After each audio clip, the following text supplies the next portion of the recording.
ராமானுஜதயா பாத்திரம் ஞான வைராக்யபூஷணம் ஸ்ரீமத்வேங்கடநாதார்யம் வந்தே வேதாந்ததேசிகம் யோ நித்யமச்யுதபதாம்புஜயுக்மருக்ம வியாமோகதஸ்ததிதராணி த்ருணாய மேனே அஸ்மத்குரோர்பகவதோஸ்ய தயைகசிந்தோः ராமானுஜஸ்ய சரணௌ சரணம் பிரபத்யே.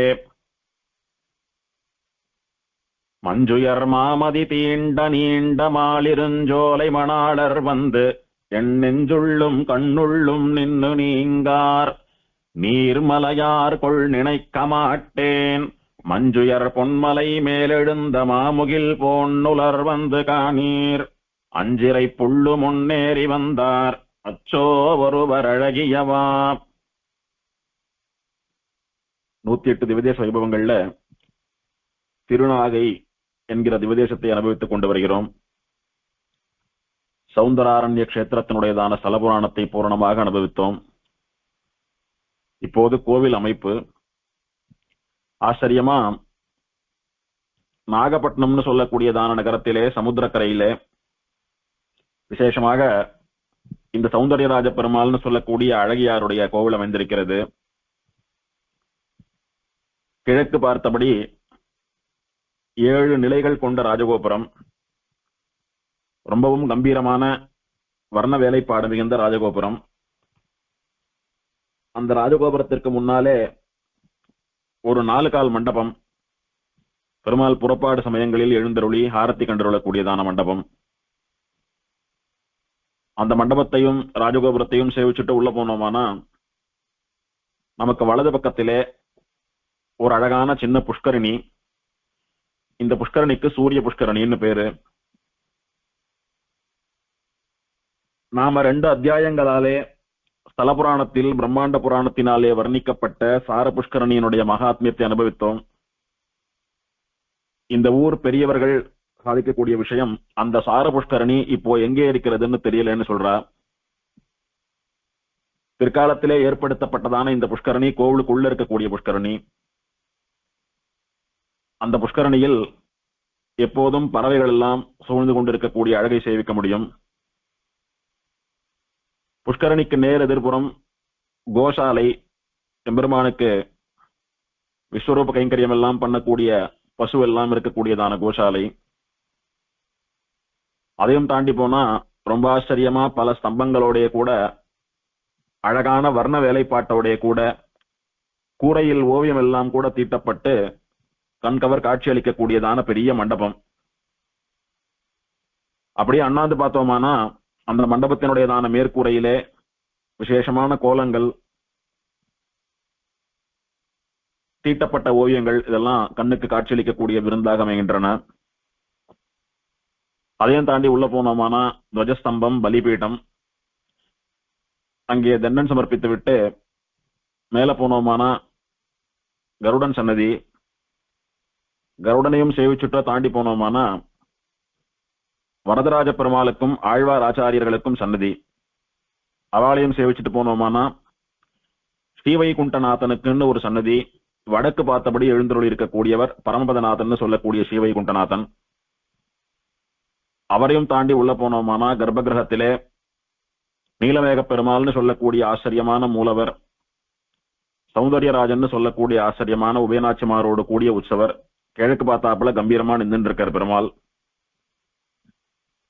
கர்ப்பகிரகத்துல பெருமாளை எல்லாம் சேவிச்சுட்டு பிரதட்சிணமா வந்தோமானா பெருமாள் சன்னதிக்கு வலப்புறமே ஒரு சின்ன துவாரம், ஒரு வாசல். அந்த வழியா போனோமானா தாயார் சன்னதி இருக்கக்கூடியதான பிராகாரம் வருது. தாயார் சன்னதிக்கு முன்னாலே தனியா தாயாருக்குன்னு ஒரு பலிபீட்டம், ஒரு துவஜஸ்தம்பம்.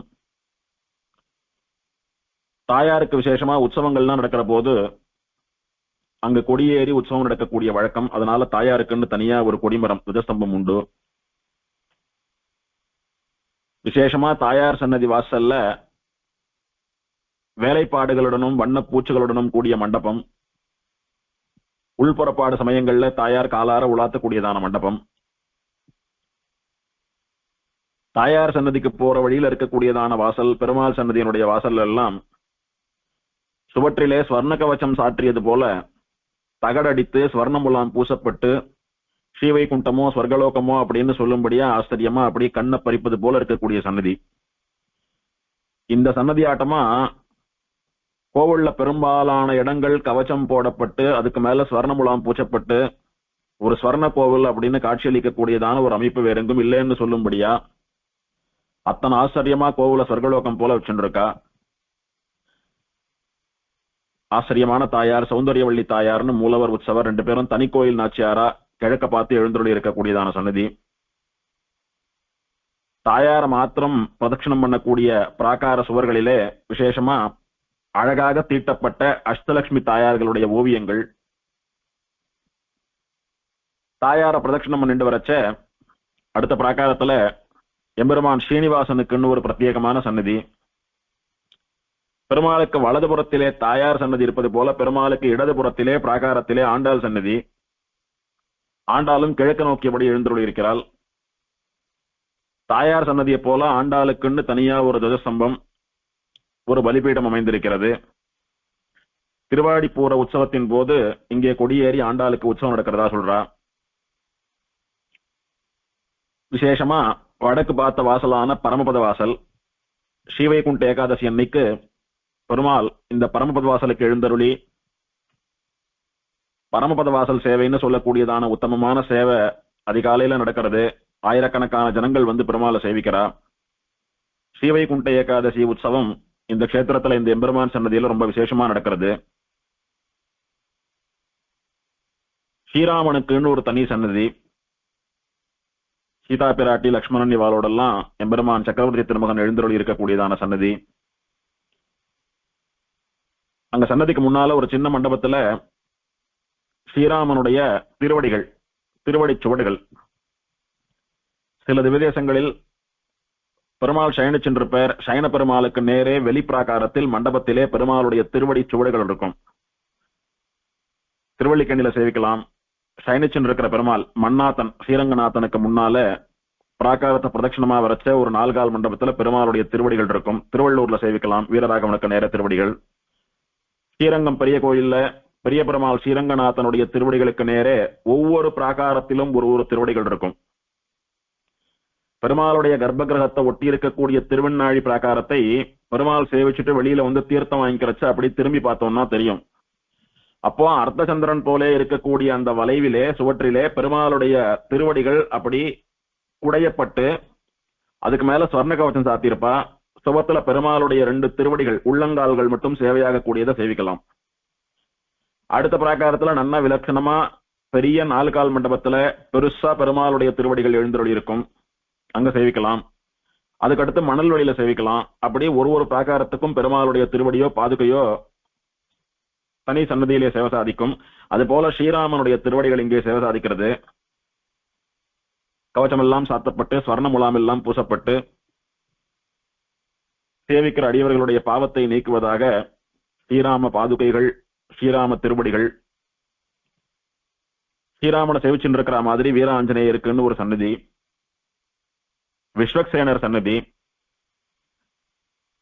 ஷாலீசுக மகாராஜனுக்கு சயன கோலத்திலே சேவை சாதித்த எம்பெருமான் சயன கோல பெருமாளான சௌந்தர்யராஜன் ஸ்ரீரங்கநாதனுடைய சன்னதி. ஷாலீசுக மகாராஜனுக்கு அமர்ந்த கோலத்திலே சேவை சாதித்த சௌந்தர்யராஜ பெருமாள் கோவிந்தராஜன் சொல்லக்கூடிய அந்த எம்பெருமானுடைய சன்னதி. இதெல்லாம் சேர்ந்ததுதான் நாகை அழகியார்னு சொல்லக்கூடிய சௌந்தரராஜ பெருமாளுடையதான சன்னதி. விசேஷமா பிராகாரத்துல ஆண்டாள் சன்னதி கிட்டக்க வரச்ச பெருமாள் சன்னதி விமானம், தாயார் சன்னதி விமானம், மற்ற பெருமாள்கள் விமானம்னு எல்லா விமானங்களையும் ஒரு இடத்துல இருந்து சேர்த்து சேவிக்கக்கூடியதான ஒரு பாக்கியம் ஏற்படுகிறது. உற்சவங்கள்னு பார்த்தா சித்திர மாசம் சுக்லபக்ஷ துவாதசி அன்னைக்கு மக நட்சத்திரத்துல எம்பெருமான் திருவதாரம் பண்ணினான். திருவனந்தாழ்வானுக்கு தரிசனம் கொடுத்தான் இந்த க்ஷேத்திரத்துல. அதனால அன்னைக்கு விசேஷமா எம்பெருமானுடைய அவதார உற்சவம் நடக்கிறது. பெருமாளுடைய அவதார நட்சத்திரம் மகமானபடியினாலே ஒரு மக நட்சத்திரத்தன்னைக்கும் பெருமாளுக்கு விசேஷமா திருமஞ்சனம் புறப்பாடு உற்சவம் நடக்கிறது. பங்குனி உத்தரத்தன்னைக்கு தீர்த்தவாரியாகி திருத்தேர் கண்டருளும்படியா பெருமாளுக்கு 10 நாள் பிரம்மோற்சவம். பங்குனி உத்தரத்தன்னைக்கு கார்த்தால பெருமாள் திருத்தேர்ல பவனி வந்து தேர்ல இருந்து இறங்கினா விட்டு விசேஷமா பெருமாளுக்கு சூரிய புஷ்கரணியிலே தீர்த்தவாரி. இந்த பங்குனி பிரம்மோற்சவம்னு சொல்லக்கூடியது கலியுகத்திலே எம்பெருமானை பிரத்யட்சமா சேவித்து, எம்பெருமானை 3 கோலங்களிலே சேவித்து, எம்பெருமானோடு கூட பேசி உரையாடி, எம்பெருமானுடைய அனுகிரகத்திற்கு பூரண பாத்திரனாக இருந்து, அவனை பலகாலம் ஆராதனம் பண்ணி கொண்டு வந்து, அவனுக்கு பல கைங்கரியங்களை பண்ணி, அவனுக்கு பல உற்சவங்களை பண்ணி, அவனாலே பங்குனி மாச பிரம்மோற்சவமாக ஏற்படுத்தப்பட்டவைக்கதான உற்சவம் இது. இது சாலேசுக மகாராஜனாலே ஏற்படுத்தப்பட்டதான உற்சவம். கலியுகத்தினுடைய ஆரம்பத்திலே சாலேசுக மகாராஜன் பண்ணி வைத்த அந்த பங்குனி உத்தர திருத்தேர் தீர்த்தவாரியா நடக்கிற 10 நாள் பிரம்மோற்சவம் இன்னும் தொடர்ந்து நடந்துட்டு வருது. பங்குனி உத்தர தன்னைக்கு விசேஷமா பெருமாள் பிராட்டியினுடைய திருக்கல்யாண உற்சவமானபடினாலே திருத்தேர்ல பெருமாள் புறப்பாடாகி திருத்தேர் நிலைக்கு வந்து பெருமாள் தேர்லேருந்து இறங்கி தீர்த்தவாரி எல்லாம் கண்டருளி சன்னதிக்கு வந்து ஆஸ்தானமானா விட்டு பிரத்யேகமா பங்குனி உத்தர புறப்பாடுன்னு பெருமாள் தாயார் சன்னதிக்கு எழுந்தருளி தாயாருக்கும் பெருமாளுக்கும் ஏகாசனத்துல விசேஷமா திருமஞ்சனம் எல்லாம் ஆகி பங்குனி உத்தர திருக்கல்யாண மகோத்சவம் எல்லாம் ஆகி விசேஷமா பங்குனி உத்தர தன்னைக்கு தாயார் சன்னதியில பெருமாள் தாயார்களுடைய சேர்த்தி சேவை நடக்கிறது. அதோடு கூட மட்டேரி உற்சவம் என்ன, மாசி மகத்துக்கு பெருமாள் சமுத்திரக்கரைக்கு எழுந்துள்ளக்கூடிய உற்சவம் ரொம்ப பிரசித்தம். சுவாமி தேசிகன் தேவநாதனை வர்ணிக்கிற போது தேசொத்தார் இல்லை என்னும் தெய்வநாயகனார் மாசி கடலாடி மகிழ்ந்து வருவரே அப்படின்னு மாசி மகத்தன்னைக்கு பெருமாள் தேவனாம்பட்டினம் சமுத்திரத்துக்கு எழுந்துள்ளக்கூடிய உற்சவத்தை சுவாமி தேசிகன் மங்களாதாசனம் பண்ணினார் திருவேந்திரபுரத்துல. அதுபோல பல எம்பெருமான்கள் சமுத்திர கரையிலே கோயில் கொண்டருள் இருக்கக்கூடிய எம்பெருமான்கள், சமுத்திர பிரதேசங்கள்ல கோயில் கொண்டருள் இருக்கக்கூடிய எம்பெருமான்கள் இவாள்லாம் பிரத்யேகமா மாசி மகத்தன்னைக்கு சமுத்திர கரைக்கு எழுந்தருளி தீர்த்தவாரி கண்டருள்வது கண்கொள்ளா காட்சி. ரொம்ப ஆச்சரியமான பெரிய உற்சவம் இது. பெருமாள் ஊரை விட்டு சமுத்திர கரைக்கு போறாரு அப்படின்னா பெருமாள் மாத்திரம் போக மாட்டார், ஊரே சேர்ந்து பெருமாளோட போகும். எங்க பெருமாள் வருஷத்துக்கு ஒரு நாள் சமுத்திரத்துக்கு போறார், அவரோட போனோம் அப்படின்னு சொல்லி ஒரு உற்சவ மாட்டமா, ஒரு கல்யாண ஊர்வல மாட்டமா ஜனங்கள்லாம் சேர்ந்துண்டு கோவிந்தா கோவிந்தான் பெருமாளோட போவா. போய் சமுத்திரக்கரையில பெருமாள் கண்டருளிற உற்சவம் தீர்த்தவாரி எல்லாம் சேவிச்சுட்டு பெருமாளோட கூட சேர்ந்து இவாளும் தீர்த்தவாரியில தீர்த்தாமாடி இவாளுடைய பாவங்களை போக்கிக் கொண்டு அங்கே இருந்து திரும்ப எழுந்தருள்ற பெருமாளோடு கூட உற்சாகமா வந்து பெருமாளை கோவில்ல கொண்டு சேர்க்கக்கூடியதான வழக்கம் எங்கும் இருக்கக்கூடிய வழக்கம். இப்படி பல எம்பெருமான்கள், திருவள்ளிக்கேணி பார்த்தசாரதி எம்பெருமான் என்ன, திருமயிலை ஸ்ரீனிவாசன் என்ன, திருக்கடல் மல்லை பெருமாள் என்ன, அதே மாதிரி திரு இந்தலூர் பரிமள ரங்கநாதன் என்ன, இந்த திருநாகை சௌந்தர்யராஜன் என்ன, திருக்கண்ணபுரம் சவரி பெருமாள் என்ன, திருக்கோவலூர் தேகரேச பெருமாள் என்ன, திருவகேந்திரபுரம் தேவநாதன் என்ன, எத்தனை எம்பெருமான்கள் சமுத்திரக்கரைக்கு எழுந்தருளி தீர்த்தவாரி கண்டருள்றா. அதுல விசேஷமா சமுத்திரக்கரையிலேயே இருக்கக்கூடிய திவ்யதேசமானபடினாலே திருநாகைன்னு சொல்லக்கூடியதான திவ்யதேசத்தில் பெருமாள் சமுத்திரக்கரைக்கு எழுந்தருள்ற உற்சவம் ரொம்ப விசேஷமான உற்சவம். மாசி மகத்தன்னைக்கு கடலூட்ட உற்சவம் அப்படின்னு சொல்றா. கடல்ல போய் பெருமாள் தீர்த்தம் ஆடக்கூடிய ஸ்ரீபாதம் சாதிக்கக்கூடியதான உற்சவம், அது ரொம்ப விசேஷம். சுவாமி நம்மாழ்வார் உற்சவம், தாயாருக்கு நவராத்திரி உற்சவம், ஸ்ரீவைகுண்ட ஏகாதசி அன்னைக்கு பரமபதவாசல் சேவை உற்சவம், விஜயதசமி பார்வேட்ட உற்சவம், உத்தராயண புண்ணியகால உற்சவம், திருவாடிபுரம் ஆண்டாள் உற்சவம், இப்படி அநேகமா உற்சவங்கள் எல்லாம் எம்பெருமானுக்கு நடக்கக்கூடியதான ஆச்சரியமான சன்னதி. இந்த திவதேசத்திலே தாயாருக்கு கருட சேவை உண்டு. சில திவதேசங்கள்ல தாயாருக்கு கருட சேவை உண்டு. திருச்சானூர்ல தாயார் கருட சேவையில் எழுந்தருள்றா, சேவிக்கிறோம். அந்த மாதிரி இந்த சௌந்தர்யவல்லி நாச்சியாருக்கும் கருட சேவை உண்டு. என்ன ஒரு விசேஷம் அப்படின்னா, சௌந்தர்யவல்லி தாயார் எழுந்தருளக்கூடிய கருட வாகனம் பெண் கருட வாகனம். கருடனே ஸ்திரீயாட்டமா எழுந்தருளி இருக்கக்கூடியதான வாகனம் சில பேர் கருடி வாகனம் அப்படின்னு சொல்லுவா. பெருமாளுடைய கருட சேவையை போலவே கருட வாகனத்தை போலவே இருக்கும். ஆனா திருமேனி அடையாளங்கள் எல்லாம் ஸ்திரீய போல இருக்கும். ஆச்சரியமா நெத்திக்கு திலகம் எல்லாம் இட்டுண்டு, கண்ணுக்கு மெய்யெல்லாம் இட்டுண்டு, காதுல தோடுகள் எல்லாம் போட்டுண்டு, நீண்ட கேசத்தோடு கூட கருடி வாகனம்னு சொல்லக்கூடிய பெண் கருட வாகனத்துல தாயார் எழுந்தருளக்கூடியதான ஒரு சேவையை சேவிக்கலாம். சௌந்தர்யவள்ளி தாயாருக்கு ஆணி மாசத்தில் பிரம்மோற்சவம் நடக்கிறது 10 நாள்.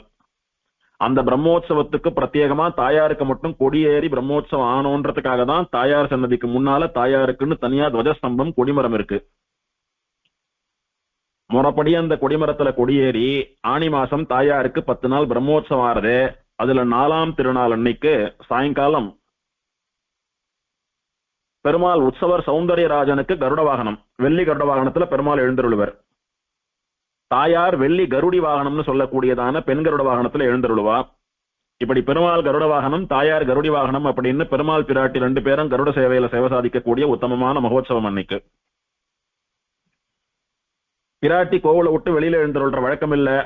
அதனால இந்த உற்சவங்கள் புறப்பாடுகள்லாம் கோவிலுக்கு உள்ளே நடக்கும்.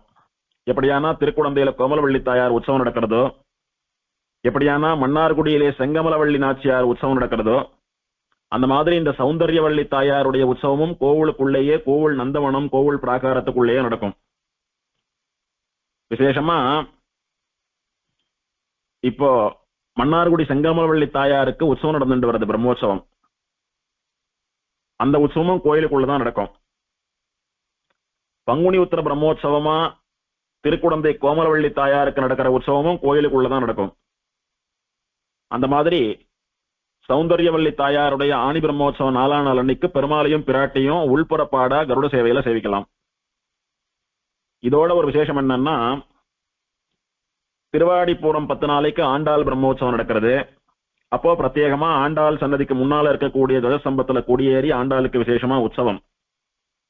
அதுல 4ஆம் நாள் அன்னைக்கு சாயங்காலம் ஆண்டாளும் சௌந்தர்யவள்ளி தாயாரை போல பெண் கருட வாகனத்திலே, கருடி வாகனத்திலே எழுந்தருளி மாடவீதி புறப்பாடு கண்டருள்றா. ஆண்டாள் வெளியில எழுந்தருளக்கூடிய வழக்கமானபடினாலே கோவிலுக்கு வெளியில எழுந்தருளி பெருமாளுடைய மாட வீதிகள்ல கருட சேவையில புறப்பாடு வரக்கூடியதான உற்சவம் ரொம்ப நன்னா நடக்கிறது. இப்படி விசேஷமா பெருமாளுக்கும் பிராட்டிக்கும் ஆண்டாளுக்கும் ஆழ்வார் ஆச்சாரியாளுக்கும் எல்லாம் பிரத்யேகமா நிறைய உற்சவங்கள் நடக்கக்கூடியதான விதேசம். பவித்ரோற்சவம் என்ன, வசந்தோற்சவம் என்ன, ஊஞ்சல் உற்சவம் என்ன, தீபாவளி ஆஸ்தானம் என்ன, ஸ்ரீ ஜெயந்தி, ஸ்ரீராமநவமி, நிருசிம்ம ஜெயந்தி முதலான உற்சவங்கள் என்ன, ஸ்ரீ ஜெயந்திக்கு மறுநாள் உரியடி உற்சவம் என்ன, ஆழ்வார் ஆச்சாரியாளுடைய திருநக்ஷத்திரங்கள், குறிப்பா மங்களாசாசன ஆழ்வாரானபடியினாலே திருமங்கை ஆழ்வாருடைய திருநக்ஷத்திர உற்சவம் என்ன, இப்படி எல்லா உற்சவங்களும் நடக்கக்கூடிய ரொம்ப விசேஷமான ஒரு பெரிய நகரத்திலே இருக்கக்கூடியதான திவதேசம். பெருமாளுக்கு நடக்கக்கூடிய கைங்கரியங்களோ உற்சவங்களோ பெருமாளுக்கு இருக்கக்கூடியதான திருவாபரணங்களோ எதுக்குமே பஞ்சமில்லை, குறையில்லை. அடியார்கள் எல்லாம் நல்ல மனசோடு கூட நிரவதிக்கமா பெருமாளை நன்னா உற்சவம் பண்ணி நன்னா சேவித்து நன்னா அனுபவிக்கிறா. பெருமாளுடைய பிராட்டியினுடைய பூர்ண அனுகிரகத்துக்கு பாத்திராளா இருந்துட்டு இருக்கா. கோவிலுக்குள்ள போறச்சேயே ஏதோ ஒரு பெரிய அரண்மனைக்குள்ள போறது மாதிரியான ஒரு உணர்வு ஏற்படும். அந்த அளவுக்கு கோவில நன்னா பல நன்னா வச்சுட்டு இருக்கா. பெரிய நிலக்கதவுக்கெல்லாம் கூட தகடடித்து ஸ்வர்ணம் எல்லாம் பூசி ஆச்சரியமா ஸ்வர்ண கோயில்னு சொல்லும்படியா ரொம்ப நன்னா வச்சுட்டு இருக்கா கோவில. இது இந்த எம்பெருமானிடத்திலே, இந்த பிராட்டியினிடத்திலே இவர்களுக்கு இருக்கக்கூடியதான பக்தியை காட்டுறது. பிள்ளை பெருமாள் ஐயங்காருடையதான பாடல். சேர்ந்து உனக்கு குற்றேவல் செய்திலன் என் சிந்தையில் நீ ஆர்ந்ததற்கு ஓர் கைமாறு அருகிலேன். பூந்துவரை மன்னா கையாழி வலவா வளம்புரியாய் தென்னாகையாய் அருளிச்சை. பூந்துவரை மன்னா, நிறைய புஷ்ப சோலைகள் பூத்து குலுங்கக்கூடிய நந்தவனங்கள் எல்லாம் நிறைந்திருக்கக்கூடிய துவாரகைக்கு ராஜாவாக இருந்த கண்ணா, துவாரகாதீஷா, துவாரகைக்கு அரசனே, கை ஆழி வலவா, ஆச்சரியமா ஒரு திருக்கரத்தினாலே சுதர்சன சக்கரத்தை ஏந்தி கொண்டிருக்கக்கூடியவனே, வளம்புரியாய், இன்னொரு திருக்களத்தாலே பாஞ்சஜன்யம்னு சொல்லக்கூடியதான வலம்புரி சங்கை கொண்டிருக்கின்றவனே, அன்று துவராபத்தையை ராஜ்யமாக கொண்டு துவாரகாதீசனாக எழுந்தருளி இருந்த ராஜா இன்று தென் நாகையாய், பாரத தேசத்தினுடைய தெற்கு பாகத்திலே இருக்கக்கூடிய சமுத்திரக்கரையிலே நாகைன்னு சொல்லக்கூடியதான நாகப்பட்டின திவதேசத்திலே நாகபுரி கஷேத்திரத்திலே அந்த கஷேத்திரத்திற்கு அதீசனாக இருந்து கொண்டு அன்று துவாரகாதீசன் என்பது போல இன்று நாகப்பட்டனாதீசன் சொல்லும்படியா இந்த திருநாகைக்கு ராஜாவாக இருக்கக்கூடிய எம்பெருமானே சௌந்தர்ய ராஜா அருளிச்சை சொல்லு, வாய திறந்து பதில் சொல்லு. என்ன கேட்கிறார், எதுக்கு பதில் சொல்லணும்? சேர்ந்து உனக்கு குற்றேவல் செய்திலேன். எம்பெருமானே, நான் உன்னை சரணாகதி பண்ணி உனக்கு எந்த கைங்கரியமும் பண்ணல, உன்னை நான் சரணாகத்தியும் பண்ணல, உனக்கு எந்த கைங்கரியங்களையும் பண்ணல. ஆனால் என் சிந்தையில் நீ ஆர்ந்ததற்கு ஓர் கைமாறு அறிகிறேன். நீ என் மனசுல வந்து நிலையா நின்று இருக்க, ஸ்திரமா நின்று இருக்க. நான் உன்னை சரணாகத்தியும் பண்ணல, உன்னிடத்துல ஆழங்கால் பட்ட பக்தியையும் பண்ணல, உனக்கு குற்றேவல்னு சொல்லக்கூடிய அடிமை பணிகளை, ஏவல் பணிகளை, கைங்கரியங்களையும் பண்ணல. இப்படி நான் எந்த முயற்சியுமே பண்ணாதிருக்க நீ எப்படி என்னுடைய மனசுல வந்து ஸ்திரவாசம் பண்ணிட்டு இருக்க? எனக்கு புரியல. அதுக்கு பதில் சொல்ல முடியுமா? அதுவும் எனக்கு சேவை கொடுக்கறதுன்றது ஒரு பெரிய விஷயம் இல்ல. எல்லாருக்கும் சேவை தர, அந்த மாதிரி எனக்கும் சேவை தர, பெருமாளை நான் சேவித்தேன்னு சொல்லிட்டு போயிடலாம். என் மனசுக்குள்ள வந்து நீ ஸ்திரமா வாசம் பண்ணிட்டு இருக்கையே, எப்படி வந்தே? நான் உன்னை சரணாகதி பண்ணிருந்தா இவன் பிரபன்னன், நாம தான் இவனுக்கு கதின்னு நம்ம திருவடிகள்ல சரணாகதி பண்ணிருக்கான். சரணாகதனான இவனை நாம கைவிடக்கூடாது, எப்போதும் இவனோடே இருந்து ரட்சிக்க வேணும். அதனால இவனோடு கூட நாம நிரந்தரமா இருந்து நம்முடைய அனுபவத்தை இவனுக்கு கொடுத்து கொண்டு இவனை நன்னா ரட்சிச்சுண்டு இவனை மோட்சம் வரைக்கும் அழிச்சுட்டு போகணும்னு சொல்லி என்னோட வந்து தங்கிட்டா அது நியாயம். பெருமாள் ஐயங்கார் பண்ணின சரணாகதிக்கு வசப்பட்டு வந்து அவரோட தங்கிவிட்டாருன்னு சொல்லுவா, அது வாஸ்தவம். சரி, சரணாகதி பண்ற அளவுக்கு இல்லைன்னாலும் பரவாயில்ல. வெறும கை கூப்பினாலே பெருமாள் என்ன அனுகிரகம் பண்றது? கை கூப்பிட்டானே நம்மளை பார்த்து, இவனுக்கு என்ன அனுகிரகம் பண்ணலாம்? ஐஸ்வர்யம் கொடுக்கலாமா, கைவல்யம் கொடுக்கலாமா அப்படின்னு எல்லாம் யோசிப்பாருன்னு சாஸ்திரம் சொல்றது. அந்த மாதிரி உன்னை பார்த்து கை கூப்பினேனா, விழுந்து சேவித்தேனா, பிரதட்சிணம் பண்ணினேனா, ஏதாவது கைங்கரியம் பண்ணினேனா? ஒண்ணுமே பண்ணல. ஏதாவது தொண்டு கைங்கரியம் பண்ணிருந்தா கூட பெருமாள் கோவிலை தேடி வந்து பெருமாளுக்காக கைங்கரியம் எல்லாம் பண்ணிருக்கார். கைங்கரியபரர் இவர். விசேஷமா பெருமாளுக்கு அடிமை தொழில் எல்லாம் பண்ணிருக்கார். அதனால மகிழ்ந்த பெருமாள் இவருக்கு அனுகிரகித்து எப்போதும் இவரை நன்னா வச்சுட்டு இருக்கணும்னு இவரோட மனசுல போய் ஸ்திரமா வாசம் பண்ணிட்டு இருக்காருன்னு சொன்னா அதுல ஒரு நியாயம் உண்டு. நான் எதுவுமே பண்ணாம இருக்கிறச்ச நீ எப்படி வந்து என்னுடைய மனசுல ஸ்திரவாசம் பண்ணிட்டு இருக்கேன்னு கேட்கிறார். என்ன அர்த்தம் அப்படின்னா, எம்பெருமான் தன்னுடைய நிர்ஹேயத்துக்கு கிருபையினாலே ஆழ்வாருடைய மனசிலே வந்து ஸ்திரவாசம் பண்ணுவதை போல ஐயங்காருடைய மனசிலே வந்து ஸ்திரவாசம் பண்ணுகிறான். அதாவது நாம பக்தியோ பிரபத்தியோ பண்ணினா அதுக்கு பெருமாள் உகந்து மோட்சம் தருதுன்றது ஒண்ணும். ரெண்டாவது, எம்பெருமான் சர்வேஸ்வரனா பரம புருஷனா இருக்கிறபடினாலே அவன் யார விரும்புறானோ அவளுக்கு தன்னுடைய தர்சனத்தை கொடுக்கலாம், அவளுக்கு தன்னுடைய அனுகிரகத்தை கொடுக்கலாம், அவளுக்கு தன்னுடைய அனுபவத்தை கொடுக்கலாம், அவளோட கூட பெருமாள் பேசலாம், அவளோட கூட பெருமாள் உரையாடலாம், அவளுடைய ஹிருதயத்துல போய் தங்கலாம். அப்படி சர்வேஸ்வரனா சர்வ சுதந்திரனா இருக்கிறபடினாலே இவர் சரணாகதி பண்ணாதான் பேசுவான்றது இல்ல, சரணாகதி பண்ணாதான் மோட்சம் கொடுப்பான், அதுக்காக சரணாகதி பண்ணாதான் அவர் மனசுல போய் உரையணும்ன்றது இல்லையே. ஏதாவது கைங்கரியம் பண்ணினா அந்த கைங்கரியத்துக்கு பலனாதான் அவருக்கு அனுபவத்தை கொடுக்கணும்ன்றது இல்லையே. அவன் சர்வேஸ்வரன், சர்வ சுதந்திரன். இவரை பார்த்து அவனுக்கு பிடிச்சு போயிடுத்து, ரொம்ப நல்லவரா இருக்கே, நியாயமா இருந்துட்டு இருக்கார், தார்மிகரா இருந்துட்டு இருக்கார், தர்மத்தின்படி இருக்கார்,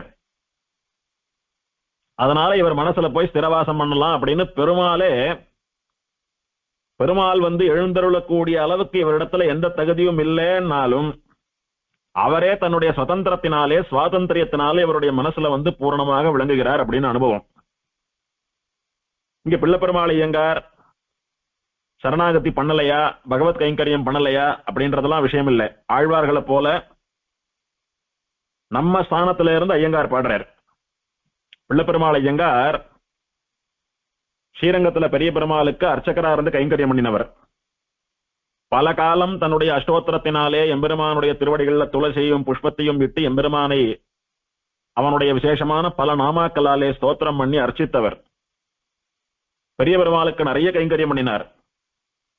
ஆழ்வார்கள்ல தொண்டரடிப்புடி ஆழ்வார் எப்படி ஸ்ரீரங்கநாதனை தவிர யாரையும் பாடலையோ அந்த மாதிரி ஆச்சாரியால ஸ்ரீரங்கநாதனை தவிர வேற தெய்வம் இல்லைன்னு இருந்தவர் இவர். ஸ்ரீரங்கநாதனை தவிர வேற பெருமாளை சேவிக்க மாட்டேன்னு இருந்தார் கிட்டத்தட்ட. அப்படி இருந்தவரை சோதிக்கணுன்றதுக்காக பெருமாள் ஒரு சமயம் என்ன பண்ணினாராம், இவருடைய சொப்னத்துல திருவேங்கடமுடியான் வந்து சேவை சாதித்தானாம். இவர் ஸ்ரீரங்கநாதனுடைய அர்ச்சகர், கைங்கரியபரர், ஸ்ரீரங்கநாதனிடத்துல ஆழமான காதல், தொண்டரடிப்பொடி ஆழ்வார போல ஸ்ரீரங்கநாத பரமைகாந்தி. இவர் பரமைகாந்திகள் பெருமாளை தவிர யாரையும் சேவிக்க மாட்டாள் ஒன்னும். அந்த மாதிரி இவர் ஸ்ரீரங்கநாத பரமைகாந்தி. பெரிய பெருமாளை தவிர வேற எந்த பெருமாளையும் கூட சேவிக்க மாட்டார். இப்படி உறையூர் போக மாட்டார், அப்படி திருவள்ளரைக்கு போக மாட்டார், இப்படி நிருசிம்மனை சேவிக்க மாட்டார், யாரையும் சேவிக்க மாட்டார். ஸ்ரீரங்கநாதன் தான் தெய்வம் இவருக்கு. அப்படி ரங்கநாத பரமைகாந்தியா இருந்தபடினால ஸ்ரீரங்க நாயக்கர் ஊசல், திருவரங்க தந்தாதி, அந்த மாதிரி ஸ்ரீரங்கநாதன் மேல நிறைய பிரபந்தங்களா எழுதினார். அஷ்ட பிரபந்தம்னு இவர் எழுதின 8 பிரபந்தங்களுக்கு சேர்த்து பேரு. அதுல ஒண்ணுதான் நாம தொடர்ந்து எல்லா திவதேசத்துக்கும் அனுபவித்துக் கொண்டிருக்கிற 108 திருப்பதி அந்தாதி. இது ஒண்ணு மட்டும்தான் பொதுவா எல்லா பெருமாள்கள் விஷயமா பாடின பிரபந்தம். அதுக்கு முன்னால எல்லாம் பாடினதெல்லாம் ஸ்ரீரங்கநாதன், ஸ்ரீரங்கநாச்சியார் விஷயமா தான் பாடினர். இவாளை விட்டா வேற தெய்வம் கிடையாது, வேற வேண்டாம் இவருக்கு யாரும். அப்படியே இருந்துருந்தவர் திருவேங்கடமுடையானுக்கு இவர் தன்னையும் பாடணும்னு ஆசை. ஸ்ரீரங்கநாதன் வேற, திருவேங்கடமுடையான் வேற இல்லையோன்னும். திருவேங்கடமுடையானுக்கு இவர் வாயால பாட்டு வாங்கிக்கணும்னு ஆசை. இவருடைய சொப்னத்துல போய் திருவேங்கடமுடையான், ஐயங்காரே, ஸ்ரீரங்கநாதனான பெரிய பெருமாளை மட்டும் பாடுறீங்கோ, திருவேங்கடமுடையானான என்ன பாட மாட்டேன்றீங்கோ, என்னையும் பாசுரம் பாடுங்கோலேன்னு கேட்கிறார். இவர் சொன்னாராம், அரங்கனை பாடிய வாயால் எந்த குரங்கனையும் பாட மாட்டேன் அப்படின்னாராம். அரங்கன் ஸ்ரீரங்கத்துல சேவை சாதிக்கக்கூடிய பெரிய பெருமாள், அது சரி. திருவேங்கடமுடையான ஏன் குரங்கன்னு சொன்னார் அப்படின்னா, மந்திபாய் வடவேங்கட மாமலை வானவர்கள் சந்தி செய்ய நின்னான் அப்படின்னு மங்களாசாசனம், அமலநாதி பிரான்ல திருப்பானாழ்வாருடைய மங்களாதாசனம். அதனால திருவேங்கட மலையில எப்போதும் மந்திகள், குரங்குகள் நடமாடி கொண்டிருக்கிறபடினாலே அந்த குரங்குகளோட வசித்துக் கொண்டிருக்கிற பெருமாள் அப்படின்ற அர்த்தத்துல குரங்கனை பாட மாட்டேன்னு இவர் ஏதோ சொல்லிட்டார். இது திருவேங்கடமுடையான அவமானப்படுத்தினதை விட ஸ்ரீரங்கநாதன் மேல இருக்கக்கூடியவருடைய ஆழங்கால் பட்ட பக்தியை வெளிப்படுத்தினதுன்னு வச்சுக்கணும். இத்த நகினந்தா நியாயத்தினால புரிஞ்சுக்கணும். அப்போ திருவேங்கடமுடையான் இவரை சோதிக்கிறதுக்காகவும் எல்லா திவதேசத்து பெருமாள்களும் தானே அப்படின்னு இவருக்கு புரிய வைப்பதற்காகவும் இவர் வாக்கால எல்லா எம்பெருமான்களையும் பாட வைக்க வேணும் என்பதற்காகவும் ஒரு லீலை பண்ணினான். என்ன லீலை அப்படின்னா, இவருக்கு விசேஷமா ஒரு நோயை வர வச்சுட்டான் பெருமாள். ஒரு வியாதி வந்துடுத்து திடீர்னு இவருக்கு. நன்னா கைங்கரியம் எல்லாம் பண்ணிட்டு இருந்து, பெருமாள் அர்ச்சனை பண்ணிட்டு இருந்து, பிரபந்தங்களை எல்லாம் பாடிட்டு இருந்தார், நன்னா இருந்துட்டு இருந்தார். திடீர்னு படுத்த படுக்கை ஆயிட்டார், உடம்பு வந்துடுத்து. ஏன் இந்த மாதிரி ஆச்சு? பரம பவித்திரமானவராச்சே, அப்பழுக்கு இல்லாதவராச்சே, அத்தனை கைங்கரியவராச்சே, அத்தனை ஸ்ரத்தையா பெருமாள் கைங்கரியம் பண்ணிட்டு இருந்தார், மகாபக்திமான், இவருக்கு ஏன் இப்படி ஒரு நிலைமை அப்படின்னு எல்லாரும் பேசிண்டாலாம். அப்போ திருவேங்கடமுடையான் சொப்னத்துல வந்து, நான் தான் இந்த நோயை உமக்கு கொடுத்தேன், என்ன பாடினீரானா, எல்லா பெருமாளும் ஒண்ணுதான்னு புரிஞ்சுட்டீரானா உமக்கு இந்த நோய் போயிடும் அப்படின்னு சொல்லவே இவர் சரி நான் பாடுறேன்னு ஒத்துண்டார். ஒத்துண்ட உடனே உடம்புல வந்து ஒரு உத்வேகம் வந்தது போல உணர்ந்தார். கிட்டத்தட்ட நோய் பாதி போயிடுத்து. உணர்ந்துட்டார், ஒத்துண்டார், அப்பவே பாதி நோய் போயிடுத்து. இப்ப எழுந்து நடமாடக்கூடியதான ஒரு ஆரோக்கியம் கிடைச்சது இவருக்கு.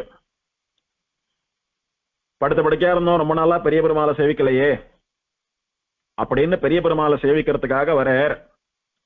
பெரிய கோயில்ல பிரணவாகார விமானத்துக்கு கீழே ஸ்ரீரங்கநாதன் பெருமாள் சயனிச்சுருக்காரு. அந்த பெருமாளை சேவித்த போது அங்க சாட்சாத் திருவேங்கடமுடையான் சயனிச்சுருக்கிறது போல இவர் கண்ணுக்கு சேவை சாட்சியாராம் பெருமாள். இத்தனை நாளா அந்த எம்பெருமானுக்கு அர்ச்சனை எல்லாம் பண்ணி கூடவே இருந்து பல காலம் அனுபவித்திருக்கிறார். அவன் ஸ்ரீரங்கநாதன் தான், பெரிய பெருமாள் தான் நன்னா தெரியும். ஆனால் அந்த பெரிய பெருமாளுக்கு பதில் திருமலை எம்பெருமான் திருவேங்கடமுடையான் சயனிச்சுருக்கான் இவர் கண்ணுக்கு மட்டும். அப்புறமா தான் யோசிக்கிறார், எல்லா திவதேசங்களுக்கும் மூலமான திவதேசம் இதுதானே, எல்லா எம்பெருமான்களும் ராத்திரியில ஸ்ரீரங்கநாதனோட வந்து சயனிச்சுக்கிறா, விஸ்வரூபமா இருச்சு, அவாவா ஊருக்கு கிளம்பி போறா அப்படின்றதெல்லாம் புராணம் எல்லாம் வர்ணிக்கிறது.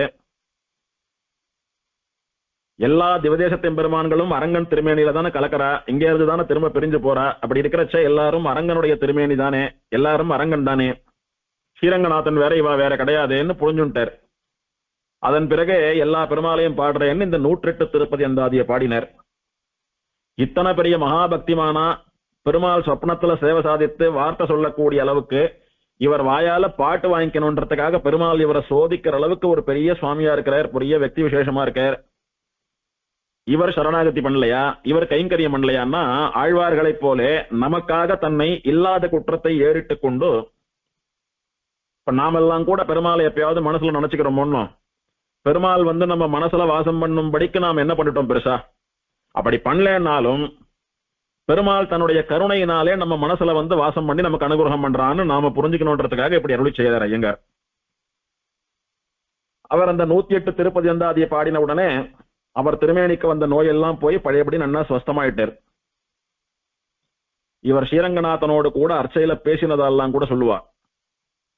அத்தனை தூரம் விசேஷமா பெருமாளுக்கு ரசித்து ருசித்து கைங்கரியம் பண்ணினவர். இவர் அஷ்டோத்திரத்தை கொண்டு அர்ச்சனை பண்றச்ச வெறுமா அப்படியே மெக்கானிக்கலா வாய் மாத்திரம் அஷ்டோத்திரத்தை சொல்லிட்டு இருக்கோம், கை மாத்திரம் புஷ்பமோ துளசியோ பெருமாளுக்கு சமர்ப்பிச்சுட்டு இருக்கோம், ஆரத்தி பண்ணி வைப்பார், அப்படி இல்ல. ஒரு அஷ்டோத்திரமா இவர் சொல்றச்ச அந்த அஷ்டோத்திரத்துக்கான அர்த்தம், அந்த பெயருக்கு பின்னாடி இருக்கக்கூடிய புராண இதிகாச சரித்திரம் இவர் மனசுல ஓடும். அந்த அளவுக்கு அர்த்தானுசந்தான பரமா அர்த்தத்தை புரிஞ்சுண்டு மனசார அர்ச்சனை பண்ணக்கூடியவர். அப்படி இவர் விஷயமா நிறைய கதைகள்லாம் கூட உண்டு. அந்த அளவுக்கு ஆழ்வார்களை போல எம்பெருமானிடத்துல அத்தனை ஆழங்கால்பட்ட பரம பாகவதோத்தம் அறிவர். ஆகையினாலே தான் கைங்கரியம் பண்ணல, சரணாகதி பண்ணலன்னு சொல்றதெல்லாம் நமக்காகன்னு புரிஞ்சுக்கணும். இப்பேற்பட்ட எம்பெருமானை திருநாகையிலே சென்று சேவித்து அவனுக்கு கைங்கரியம் பண்ணி அவனை சரணாகதி பண்ணணும் அப்படின்னு இம்ப்ளைடு மீனிங் இதற்கு. நாம கைங்கரியம் பண்ணாம சரணாகதி பண்ணாம இருக்கிறச்சே பெருமாள் தன்னுடைய கருணையினால ஒரு காரணமும் இல்லாமல் நமக்கு சேவை சாதிக்கிறான். ஆனா மோட்சம் அப்படி கிடைக்காது. மோட்சத்துக்கு சரணாகதி பண்ணாதான் கிடைக்கும். அதனால சரணாகதி பண்ணி பிரபன்னாலா பெருமாளுக்கு கைங்கரியங்கள் எல்லாம் பண்ணிட்டு இருக்கிற பட்சத்துல அந்த எம்பெருமான் நிரந்தரமா நம்முடைய ஹிருதயத்திலே வாசம் பண்ணி நிரந்தரமான மோட்சானந்தத்தை கொடுப்பான் அப்படின்னு அனுபவம். ஸ்ரீ விஷ்ணு ஸ்தலாதர்ஷத்திலே சொல்லப்பட்டதான தியான ஸ்லோகம்.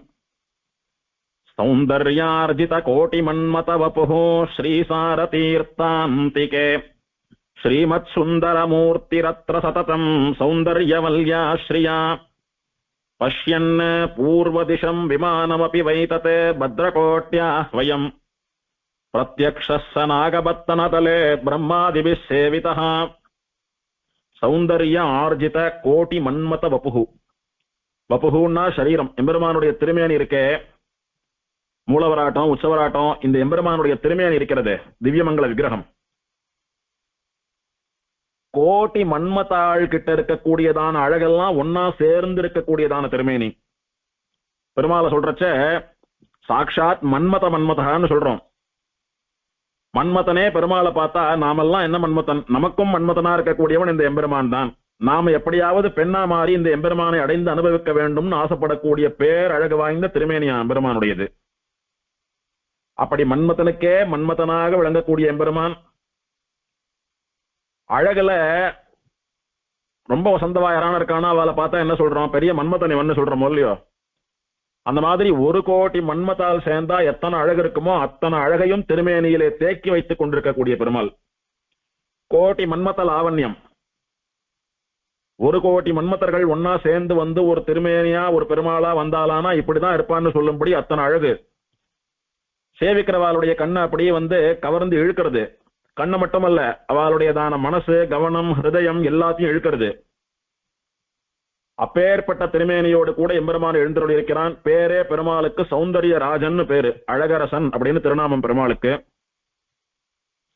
அப்பேற்பட்ட அழகு கொட்டி வைத்திருக்கக்கூடிய திருமேனியோடு கூட எம்பெருமான் ஸ்ரீ சார தீர்த்தாந்திகே, சார புஷ்கரணியினுடைய கரையிலே ஸ்ரீமத் சுந்தரமூர்த்திகி, மேன்மை பொருந்திய அழகோடு கூட சுந்தரமூர்த்தியா, சௌந்தர்ய ராஜனா, சௌந்தர்யராஜ பெருமாளா, சௌந்தர்யவள்ளி தாயாரோடைய கூட எழுந்தருளியிருக்கிறான். ஸ்ரீயா தாயாருக்கு சௌந்தர்யவள்ளின்னு திருநாமம். பஷ்யன்னு பூர்வதிஷம். பெருமாள் கிழக்கு பார்த்தது போல தன்னுடைய திருமுக மண்டலத்தை காட்டிக்கொண்டு கிழக்கே கடாட்சித்துக் கொண்டு சேவை சாதிக்கிறார். விமானம் அப்படி வைத்தே பத்ரகோட்டியாஹ்வயம். பத்ரகோட்டி விமானம்னு சொல்லக்கூடியதான சேவித்த மாத்திரத்தில் கோட்டி மங்களங்களை, பத்ரம்னு சொல்லக்கூடியதான மங்களங்களை அனுகிரகிக்கக்கூடியதான விமானம். விமானத்தை சேவிக்கிறவாளுக்கும் கோட்டி மங்களம் ஏற்படுறது, விமானத்துக்கு கீழே இருக்கிற பெருமாளை போய் சேவிக்கிறவாளுக்கும் கோட்டி மங்களங்கள் ஏற்படுறதுன்னு சொல்லும்படியா மங்களங்களை ஏற்படுத்தக்கூடியதான உத்தமமான விமானம். அந்த விமானத்தினுடைய நிழல்ல பிரத்யக்ஷா ச நாகபத்தன தலே பிரம்மாதிபி சேவிதா. நாகராஜன் சொல்லக்கூடிய திருவனந்தாழ்வானுக்கு பிரத்யக்ஷமா சேவை சாதித்த பெருமாள், பிரம்மா முதலானவர்களாலே சேவிக்கப்பட்ட பெருமாள், நாகராஜனான அனந்தனுக்கு பிரத்யட்சமானபடியினாலே நாகபத்தனம், அதாவது நாகப்பட்டணம் என்கிற பெயரை உடைய திவதேசத்துக்கு அதிபதியா இருக்கிற பெருமாள். பெருமாள் திருநாகை அப்படின்னு சொல்லக்கூடியதான இந்த நாகப்பட்டண திவதேசத்திலே விசேஷமான சாரதீர்த்தத்தினுடைய கரையிலே பத்ரகோட்டி விமானத்தினுடைய நிழலிலே சௌந்தரியவள்ளி தாயாரோடு கூட சௌந்தரியராஜ பெருமாளாக கோட்டி மன்மதர்களுடைய அழகையும் தன் திருமேனியிலே காட்டிக்கொண்டு கிழக்க பார்த்து நின்ன திருக்கோலத்துல சேவை சாதிக்கிறார். இவர் நாகராஜனான அனந்தனுக்கு பிரத்யட்சமா சேவை சாதித்த பெருமாள், பிரம்மா முதலானவர்களாலே சேவிக்கப்பட்ட பெருமாள். இந்த எம்பெருமானை நாமும் சென்று சேவித்து சரண் பண்ணுவோம் அப்படின்றதா இந்த தியான ஸ்லோகம். சௌந்தர்யார்ஜித கோட்டி மன்மத வபுஹு ஸ்ரீசார தீர்த்தாந்திகே ஸ்ரீமத் சுந்தர மூர்த்திரத்ர சததம் சௌந்தர்யவல்யாஸ்ரீயா பஷ்யன் பூர்வதிசம் விமானமபி வைததே பத்ரகோட்யாஹ் வயம் பிரத்யக்ஷஸ்ஸ நாகபத்தனதலே பிரம்மாதிபிஸ் சேவிதः ஸ்ரீமதே சௌந்தர்யவள்ளி நாயிகா சமேத சௌந்தர்யராஜ பரபிரம்மனே நமஹ. ரொம்ப முக்கியமான ஆழ்வார் அனுபவம். திருமங்கை ஆழ்வார் அப்படின்னு சொன்னா அர்ச்சாவதார ரசிகர். அர்ச்சையிலே பரத்வத்தை கான் அப்படின்னு சாஸ்திரம். அர்ச்சாவதார விக்கிரகங்களை சேவிக்கிறச்ச பெருமாள் அப்படின்றவர் சிவைகுண்டத்துல இருக்கார், திருப்பார்கடல்ல இருக்கார். அந்த பெருமாளாட்டமா இங்க ஒரு பிம்பம், அந்த பெருமாளை ஞாபகப்படுத்தக்கூடிய விதத்திலே இங்கு ஒரு விக்கிரகம், ஒரு சிலை வைத்துக் கொண்டு பெருமாளா நினைச்சு வழிபடுறோம் அப்படின்னு தப்பா புரிந்து கொள்ளாதே. அர்ச்சையில் பரத்வத்தை கான். பரமபதநாதனா எப்படி பெருமாள் எழுந்தருள் இருக்கிறானோ, திருப்பார்கடல் நாதனா எப்படி எழுந்தருள் இருக்கிறானோ, அதே மாதிரி பூரண சாநித்தியத்தோடேதான் அர்ச்சாவதாரத்திலும் பெருமாள் எழுந்தருள் இருக்கிறான். அங்க ஸ்ரீவைகுண்டத்துல போனா அப்ராக்கிருதமான திருமேனியோட பெருமாளை சேவிக்கலாம். இங்கே பிராகிருத வஸ்துக்களான கல்லாலோ மரத்தாலோ உலோகங்களாலோ ஆன திருமேனியிலே பெருமாள் எழுந்தருள் இருக்கிறார். ஆனா பிரத்யட்சமா சாட்சாத்தா பெருமாள் அங்க எழுந்தருள் இருக்கிறார் அப்படின்னு தான் பக்தி பண்ணணும் அர்ச்சாவதாரத்துல. ஏதோ ஒரு நம்பிக்கை, ஒரு ஃபெய்த்ல இந்த விக்கிரகத்தை பெருமாள்னு சேவிச்சுட்டு இருக்கோம் அப்படின்னு விபரீத ஞானம் எல்லாம் ஏற்பட்டா மகா பாவம் அது. அன்னைக்கு நாகராஜனான அனந்தன், பூமி தேவி, துருவன், சாரீசுக மகாராஜன் இவாளுக்காகெல்லாம் சேவை சாதித்த பெருமாள் அவ பிரார்த்திச்சுண்டாலும் பிற்காலத்துல வரக்கூடியவாலும் இங்க தேவரீரை சேவித்து அனுகிரகம் பெறும்படியா அர்ச்சாவதாரமா விக்கிரகமா எழுந்தருள் இருக்கணும்னு அவளுக்கு சரின்னு வரம் கொடுத்த பெருமாள் மார்க்கண்டேயர் இங்கேயே நித்தியவாசம் பண்ணணும்னு பிரார்த்தித்த போது அவருக்கு சரின்னு வரம் கொடுத்த பெருமாள் இன்னைக்கும் அர்ச்சாவதாரமா இருந்துட்டு நமக்கெல்லாம் அனுகிரகிச்சுட்டு இருக்கார். கண்ணன் வந்தான் திரும்ப போயிட்டான், ராமன் வந்தான் திரும்ப போயிட்டான், நிருசிம்மன் வந்தான் ஒரு க்ஷணத்துல மறைஞ்சு போயிட்டான். ஆனால் இந்த அர்ச்சாவதாரங்கள் மாத்திரம் வந்துட்டே இருக்கே ஒழிய போகாது. பின்னானார் வணங்கும் சோதின்னு காலத்துக்கும் இருந்து எல்லாரையும் அனுகிரகிக்க போகிற எம்பெருமான்கள், அனுகிரகிச்சுருக்கிற எம்பெருமான்கள். அதனால அர்ச்சாவதாரமான எம்பெருமான்களை சேவிக்கிற போது சாட்சாத் பரமபதநாதனா சிவைகுண்டநாதனா தான் அனுபவிக்கணும்னு நம்ம சம்பிரதாயம். அப்படிதான் நம்முடைய ஆழ்வாராச்சாரியால் நம்முடைய மகான்கள் எல்லாம் அனுபவிச்சுட்டு இருந்தா அனுபவிச்சுட்டு இருக்கா, அப்படிதான் அனுபவிக்கணும் நாம. அதுல ரிஷிகள்ல சௌனக பகவானும் ஆழ்வார்களிலே கலியனும் எல்லாரை விடவும் ஒரு பட்டி மேலானவா. நம்ம ஆழ்வார் கிருஷ்ண பக்தர், பெரியாழ்வார் கிருஷ்ண பக்தர். திருமழை சேப்பிரான் அந்தரியாமியினிடத்துல ரொம்பவும் நெருங்கினவர். அதனால எப்ப பாரு பெரும்பாலும் யோகத்திலே எழுந்தருளி இருப்பார். என்னதான் திவதேசங்களை எல்லாம் மங்களாசாசனம் பண்ணி பெருமாள்களோட பேசி இவர் சொல்றத பெருமாள்கள்லாம் கேட்டு படுத்துன்ற பெருமாள் எழுந்துக்கிறதுக்கு முயற்சி பண்றார். இவர் போற பக்கமெல்லாம் ஒரு பெருமாள் திரும்பி சேவை சாதிக்கிறார். இவருடைய ஹிருதயத்துல பெருமாளும் பிராட்டியும் சேவை சாதித்தார். இவர் சொன்னபடி பாய சுருட்டு போனார் பெருமாள், திரும்ப வந்து படுத்தார் பெருமாள் அப்படின்னு இவர் சொல்றதையெல்லாம் பெருமாள் கேட்கக்கூடியவனாக இருந்தாலும் கூட இவர் அர்ச்சாவதாரங்களை நிறைய சேவிச்சுட்டு கலிய நாட்டமா அப்படியே திவதேசமா போயிட்டு இருக்காம கொஞ்சமான திவதேசங்களை மட்டும் சேவித்து மங்களாசாசனம் பண்ணிட்டு பல வருஷ காலங்கள், பல 100 வருஷ காலங்கள் யோகத்திலேயே எழுந்துள்ளிருந்தார். அந்த அளவுக்கு அந்தர்யாமியான ஹார்த எம்பெருமான் மேல இவருக்கு காதல். பெரியாழ்வார், நம்மாழ்வார், ஆண்டாள் இவெல்லாம் கிருஷ்ண பக்தா, குலசேகர பெருமாள் ராமபக்தர். அந்த மாதிரி கலியன் இருக்காரு திருமங்கை ஆழ்வார், அவர் அர்ச்சாவதார பக்தி மேலிட்டவர். சுவாமி உங்களுக்கு யார பிடிக்கும், கண்ணனா ராமனா நிருசிம்மனா யார பிடிக்கும்னா எனக்கு அர்ச்சாவதாரமா இருக்கிற பெருமாள் தான் பிடிக்கும்னு சொல்லக்கூடிய அளவுக்கு ஒரு நிஷ்டர் இவர். அர்ச்சையிலே காதல் இல்லாதவர்களுக்கு மோட்சம் இல்லைன்னே சொல்லிட்டார். பிண்டியார் மண்டையேந்தி பிறர்மனை தெரிதந்துண்ணும் உண்டியான் சாபம் தீர்த்த ஒருவனோர் உலகமேத்தும் கண்டியோர் அரங்கம் கட்சி பேர் மல்லை என்று மண்டினார் உயலல்லால் மத்த யாருக்கு உயலாமே. அர்ச்சாவதார பிராவண்யம் இல்லாதாருக்கு மோட்சம் இல்லையேன்னு வியாக்கியானம் இங்கே. யாருக்கு மோட்சம்னா அர்ச்சாவதார எம்பெருமானுடைய அழகினாலே ஈர்க்கப்பட்டு அவனிடத்துல சரணாகதி பண்றவாளுக்கு தான் மோட்சம்.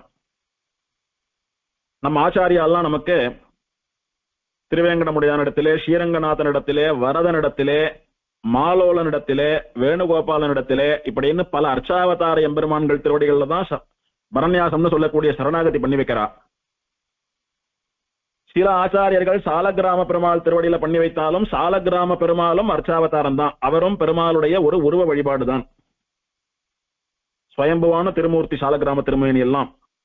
அதனால சாலக்கிராம பெருமாள் கிட்ட பண்ணி வச்சாலும் அர்ச்சாவதாரமா இருக்கிற பெருமாள் கிட்ட பண்ணி வச்சாலும் அர்ச்சாவதார எம்பெருமான்கள் திருவடிகள்ல தான் நமக்கு சரணாகதி. அதனாலதான் நமக்கு மோட்சம். இத சித்தாந்தம் பண்ணினார் ஆழ்வார். அப்பேற்பட்ட ஆழ்வாருக்கு அதீதமா ஒரு ஆசை.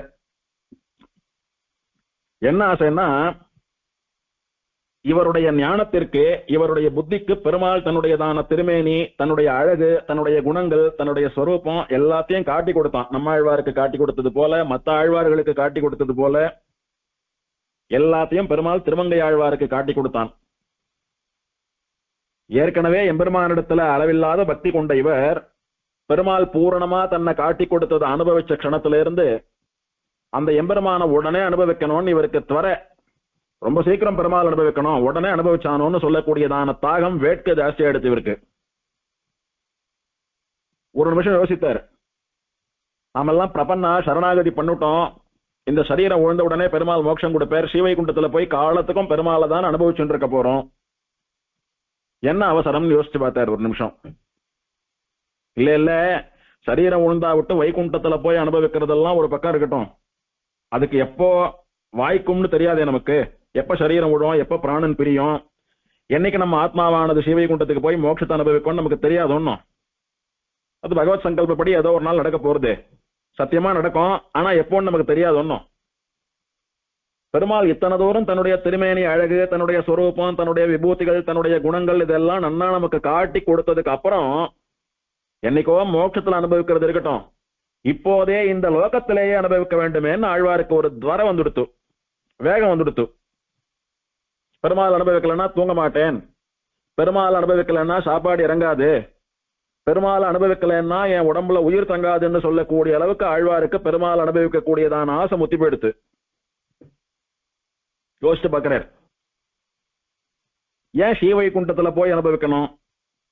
அதே பரம்பதநாதன் பூலோக வைகுண்டமான திவதேசங்கள்ல எத்தனை இடங்கள்ல எழுந்தருள் இருக்கிறான் அர்ச்சாவதாரமா.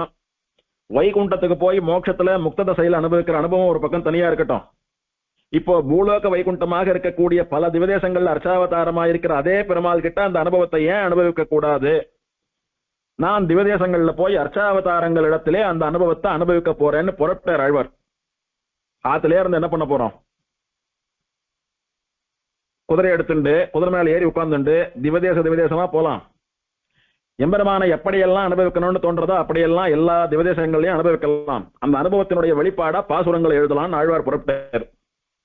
அப்படி புறப்பட்ட ஆழ்வார் பெருமாள் நமக்கு என்னென்னவெல்லாம் காட்டி கொடுத்தான், நாம என்னென்னவெல்லாம் சேவித்தோம்னு குதிரை மேல உட்கார்ந்துட்டு கற்பனை பண்ணிட்டே போறார். குதிரை பாட்டுக்கு ஓடின்னு இருக்கு, ஆழ்வாருடைய மனசு பாட்டுக்கு பெருமாள் தனக்கு கொடுத்த சேவை மேல ஓடின்னு இருக்கு. பெருமாள் தன்னுடைய குணங்களை எல்லாம் புரிய வைத்தார். குணானுபவம் பண்ணலாம். பெருமாள் தன்னுடைய விபூதிகள் தன்னுடைய சொரூபத்தை எல்லாம் காட்டி கொடுத்தார். அதன்படி பெருமாளை உபாசனை பண்ணலாம். ஆனா இது எல்லாத்தையும் விட நம்மளை போட்டு மயக்கக்கூடியது, நெஞ்சை போட்டு பிழியக்கூடியது பெருமாளுடைய திருமேனி அழகு. பெருமாள் தன்னுடைய திவ்யமங்கல விக்கிரகத்தை காட்டி அவன் திருமேனி அழகுக்கு முன்னால நாம் அப்படியே மயங்கும்படியா பண்ணிவிட்டான் நம்மள. பெருமாளுடைய குணானுபவத்தை விடவும், விபூதி அனுபவத்தை விடவும், ஸ்வரூப அனுபவத்தை விடவும் பெருமாளுடைய திருமேனி அழகு இருக்கிறது. அந்த அர்ச்சாவதார சோபை, அந்த அனுபவம் தான் ஆழ்வாருடைய மனசுல வந்து அதிக்கிரமிச்சுட்டு ஓடிட்டு இருக்கு. மற்ற அனுபவங்கள்லாம் இருந்தாலும் கூட அதெல்லாம் ஒரு பக்கம் இருக்கு. ஆழ்வாரை எது அடிமையாக்கிட்டு போனா பெருமாளுடைய அழக ஆழ்வார வாய் பேச முடியாது பண்ணிட்டு. சரி, பெருமாளுடைய அழக அனுபவிக்கணும். எந்த திவ்ய தேசத்துக்கு போனா பெருமாளுடைய அழக முழுசா அனுபவிக்கலாம்? அழகு ஊர் அப்படின்னே பேரு. ஸ்தலபுராணத்துல சௌந்தராரண்ய கஷேத்திரம் அப்படின்னே பெயர் பெற்ற ஊர். இழந்த அழகை பார்வதி திரும்பவும் பெற்று சுந்தராம்பிகைன்னு திகழக்கூடிய ஊர். இன்னைக்கும் பெருமாள் பூரண அழகோட கூட சௌந்தர்ய ராஜனாக இருக்கக்கூடிய ஊர். பெருமாளுக்கு ஏற்ப தாயாரும் சுந்தரவள்ளி, சௌந்தர்யவள்ளி. அந்த ஊர்ல போய் பெருமாளுடைய அழக பூர்ணமா அனுபவிக்கலாம்னு நாகப்பட்டினத்துக்கு போயிட்டார் ஆழ்வார். நாகப்பட்டினத்துக்கு போய் எம்பெருமான் சௌந்தர்யராஜனா அப்படி திருவடியிலிருந்து திருமுடி வரைக்கும் பாதாதி கேசமா ஒரு முறை சேவிக்கிறார். வாயடிச்சு போயிட்டார் ஆழ்வார். வார்த்தை வரல. கண்கள்ல இருந்து ஜலம் அப்படியே தாரையா வருது. தொண்டை அப்படியே அடைக்கிறா போல இருக்கு. பேச முடியல ஆழ்வாரால. ஏதோ துக்கத்துல சோகத்துல இருக்கிறா போல வார்த்தை வரமாட்டேன்றது, விம்மருது. ஆழ்வாருடைய மனசு அப்படி உருகி ஓடுறதுன்னு சொல்லும்படியா மனசு அவர்கிட்ட இல்ல. எம்பெருமானுடைய திருமேனி அழக பாக்குறார். எத்தனை ஆச்சாரமா பவித்திரமா பெருமாள் இருக்கான்னு பாக்குறார். எத்தனை மேன்மையா பெருமாள் பரத்துவம் பொழிய நிற்கிறான்னு பாக்குறார். பெருமாளுடைய திருமேனியிலே இருக்கக்கூடிய யவ்வனம், இளமைய பாக்குறார். இதையெல்லாம் பார்த்தவர் இந்த எம்பெருமானிடத்திலே குணங்கள், ஸ்வரூபம், விபூதி இதெல்லாத்தையும் விட அதிக்கிரமிச்சுண்டு அடியவர்களுடைய கண்ணையும் மனசையும் பறிப்பதாக இருப்பது இவருடைய திருமேனி அழகு. அதனால அழகு அனுபவிக்கணும்னா இந்த பெருமாளை தான் சேவிக்கணும். மற்ற அனுபவங்கள்லாம் வேற இடத்துல கூட பண்ணிக்கலாம், இல்ல இவர்கிட்ட அப்புறமா கூட பண்ணிக்கலாம். பெருமாளுடைய குண அனுபவம் முக்கியமா, திருமேனி அனுபவம் முக்கியமானா, குணங்களை விட திருமேனி அழகு ரொம்ப ஜாஸ்தியா இருக்கிறாப்புல நீயா நானான்னு போட்டி போட்டு இருக்கீங்க. அதனால பெருமாளுடைய திருமேனி அழகு அனுபவிக்கலாம். ஆழ்வார் அதுல இறங்கிட்டார். இவ்வளவு பவித்திரமானவனா, ஆச்சாரமானவனா, எப்போதும் வாயாலே சாமவேதத்தை சொல்லிக் கொண்டு தேவர்களை போல சரீரம் பெற்ற இவன், ஒட்டுமொத்த அழகை இவனுடைய திருமேனியிலே குடிகொண்டிருக்கிறதுன்னு சொல்லும்படியான ஒருத்தன். இவன் யாரோ தெரியலையே, இவ்வளவு அழகா இருக்கானே. இவனுடைய பூரணமான அழக அனுபவிக்கணும்னா நாயிகா பாவம் தான் சரி. என்னதான் பெருமாள் அழகா இருந்தாலும் புருஷாலா இருக்கிறவா பெருமாள் அழகா இருக்காருன்னு சேவிக்க முடியுமே ஒழி அனுபவிக்க முடியுமா? ஸ்திரீகளா இருந்தா பெருமாள் அனுபவிக்கலாம் ஒன்னும். அதனால நாயிகா பாவத்திலே பரகால நாயகியாக மாறி இந்த எம்பெருமான 10 பாசுரங்களால் அனுபவிக்கிறார். இதே அனுபவம் தான் அஷ்டபுஜகர பெருமாள்னு சொல்லக்கூடிய திரு அஷ்டபுஜம் திவதேசத்துல பெருமாள் அனுபவித்தார். அங்க 10 பாசுரத்தினால இப்படி இருக்கார், இவர் யாரோ, ரிஷியோ, பிராமணரோ, தேவரோ, ராஜாவோ, ராமனோ, அவரோ இவரோ அப்படின்னு எல்லாம் 10 பாசுரங்களால வர்ணித்துக் கொண்டே வந்து அட்டபுஜகரத்தேன் என்றாரே அப்படின்னு திருவஷ்டபுஜகரம் திவதேசத்து பெருமாள் அனுபவித்தார் அங்கே நாயிகா பாவத்துல. அதே போல இந்த திருநாகை சௌந்தர்யராஜனையும் நாயிகா பாவத்தினால அனுபவிக்கணும்னு ஆழ்வார் இறங்குறார். இனி ஆழ்வார் பரகால நாயகியா மாறிட்டார். பரகால நாயகி பெருமாளை போய் சேவிக்கிறார். என்னுடைய ஞானத்திலே நீ எனக்கு காட்டி கொடுத்த உன்னுடைய திருமேனி அழக விடவும் இங்க ரொம்ப அழகா இருக்க.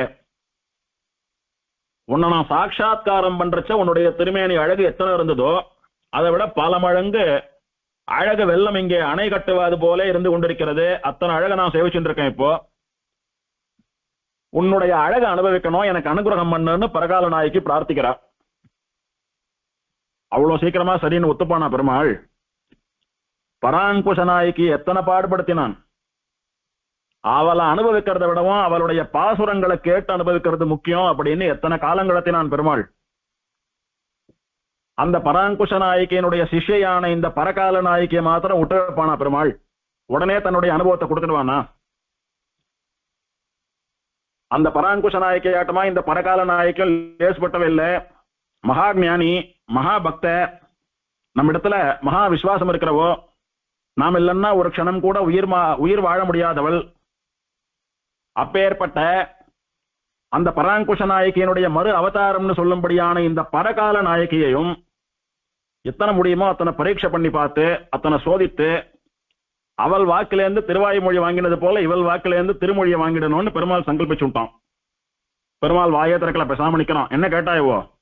இப்ப ஏற்பட்ட உன்னுடைய திருமேனி அழகா அனுபவிக்கணும்னு கேட்டா, சரி அனுபவிக்கலாமே அப்படின்னு பெருமாள் பதில் சொல்லணுமோன்னோ, இவளை சேர்த்து கட்டிக்கணுமோன்னோ, குறைஞ்சபட்சம் இவளை பார்த்து புன்னகையோட கூட சிரிக்கணுமோன்னோ ஒண்ணுமே பண்ணல. பெருமாள் பேசாம நிக்கிறான். அப்படி இவளால முடியல. என்னைக்கு தன்னுடைய பூரண அழகையும் பெருமாள் சாட்சாத்காரமா காட்டி கொடுத்தானோ, மயர் வர மதிநலம் அருளினானோ, அதுல இருந்து பெருமாளுடைய அழகே இவளை போட்டு படுத்தின்னு இருக்கு. அதையே நினைச்சுட்டு இருக்கா, அதையே பாடின்னு இருக்கா. எங்க போய் அழகு அனுபவிக்கலாம்னு தேடிட்டு வந்த போதுதான் இங்க வந்து சேர்ந்தா. அன்னைக்கு காட்டி கொடுத்த அழகை விட ஜாஸ்தியா இருக்கக்கூடிய இந்த அழகை சேவிச்ச உடனே பேச்சு மூச்சு இல்லாத போயிட்டா. இனி பேசி பிரயோஜனம் இல்ல, அழகை அனுபவிக்கணும். பெருமாளை சேர்த்து ஆலிங்கனம் பண்ணிட்டாதான் என்னால நிம்மதியா இருக்க முடியும். என்னால முடியல. இவளை கண்ட்ரோல் பண்ணணும்னா ஒரே வழி, பெருமாள் வந்து இவளை ஆலிங்கனம் பண்ணிக்கணும், அல்லது இவள் போய் பெருமாள் ஆலிங்கனம் பண்ணிக்கணும். அப்பேற்பட்ட எம்பெருமானை அனுபவிக்கணும்னு ஆசைப்பட்டா. பெருமாளை பிரார்த்திச்சுட்டா வாயை விட்டு. பொண்ணா இருந்தாலும் வெட்கம், ஆசை வெட்கம் அறியாதுன்றதுக்கு சொல்றதுபடி பொண்ணு அனுபவிக்கணும்னு கேட்டுட்டா. ஆனா பெருமாள் எடுத்த உடனே அனுபவத்தை கொடுத்துட்டா பாசுரம் வராது, திவதேசம்னு பேர் வாங்க முடியாது. எம்பெருமானுடைய அழக வர்ணித்து ஆழ்வார் 10 பாட்டு பாடியிருக்காருன்னு சொல்லக்கூடியதான பெருமை வராது. அதனால பேசாம இருக்கலாம். எப்படியும் அனுபவத்தை தரப்போறோம், நாம இவளை அனுபவிக்கலாம். ஆனால் இவளை சோதித்து பார்த்து இவள் வாக்காலே பாசுரம் வாங்க வேணும்னு பெருமாள் சோதிக்க ஆரம்பிச்சுட்டான். இப்ப வழக்கம் போல பார்த்தா, பெருமாளை தன் மனக்கண்ணாலே கண்டு அவனுடைய அழகை வர்ணித்து பாசுரங்கள் பாடுவது போல இங்க பிரத்யட்சமா அர்ச்சாவதாரமா இருக்கக்கூடிய பெருமாள் அப்படி சேவித்து புலம்ப ஆரம்பிச்சுட்டான். தோழி ஒன்னும் கலியனா திருமங்கை ஆழ்வாரா போனேர், பரகால நாயகியா பொண்ணா மாறிவிட்டார்.